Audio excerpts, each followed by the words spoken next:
법원이 오늘 KT 직원이 사측을 상대로 임금 피크제로 깎인 임금을 달라며 낸 소송에서 회사의 손을 들었습니다. 재판부는 여러 가지 판단 근거를 제시하며 나이 차별이라고 쉽사리 단정하기 어렵다고 설명했는데요. 자세한 내용 취재기자 연결해 알아보겠습니다. 김다연 기자. 네, 서울중앙지방법원입니다. 네, 지난달 한 번 중대 기로였던 대법원 판단 이후 나온 첫 하급심 판결에 더 관심을 모았는데 나이 차별이라 볼 수 없다. 재판부의 판단 근거가 무엇입니까? 네, 쉽게 말하자면 임금 피크제 도입 절차나 그 내용 측면에서 모두 문제가 없다고 봤습니다. 재판부는 원고, 그러니까 직원들의 세 가지 주장을 조목조목 따져가며 판결 이유를 밝혔는데요. 이 내용 측면을 먼저 보자면 재판부는 우선 KT가 고령자 고용법에 따라 정년을 늘리면서 임금 체계를 바꿀 수밖에 없었고 당시 영업 손실 등 경영 사정을 고려하면 임금 피크제를 시행할 수밖에 없는 절박한 필요가 인정된다고 설명했습니다. 이어 업무량이나 강도를 줄이지 않았다고 해서 나이 차별에 해당한다고 단정하긴 어렵다고도 지적했습니다. 정년 연장이라는 임금 삭감에 따른 보상을 줬다고 볼 수 있다는 겁니다. 직원들은 의결 총회를 거치지 않고 노사가 밀실 합의로 임금 피크제를 도입했기 때문에 절차적으로도 하자가 있다고 주장했는데 이 역시 받아들여지지 않았습니다.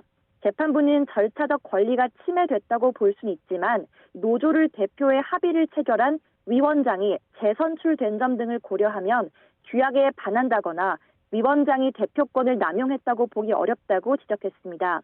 소송의 발단은 KT가 7년 전 만 56세부터 매년 10%씩 임금을 깎는 임금 피크제를 시행하면서 시작됐는데요. 1심 법원은 3년 동안의 심리 끝에 사측 손을 들어주게 됐습니다. 네, 이번 판결이 앞서 언급했던 대법원 판례와 다른 점은 뭡니까?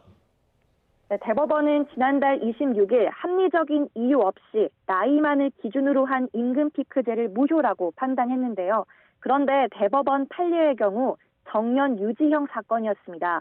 정년을 만 58세에서 만 60세까지 2년 연장한 KT 사건과는 차이가 있는 겁니다.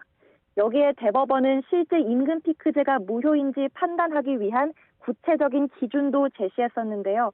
도입 목적이 타당한지, 삭감폭 등 노동자가 입을 불이익이 어느 정도인지, 임금 삭감에 대한 조치가 적정한지 등이었습니다.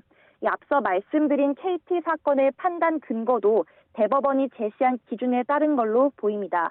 대법 판례가 하급심 판결에 어떻게 적용될지가 관심이었는데 오늘 선고 사건이 다른 정년 연장형 임금 피크제 소송에 마찬가지로 영향을 미칠지 주목됩니다. 지금까지 서울중앙지방법원에서 YTN 김다연입니다.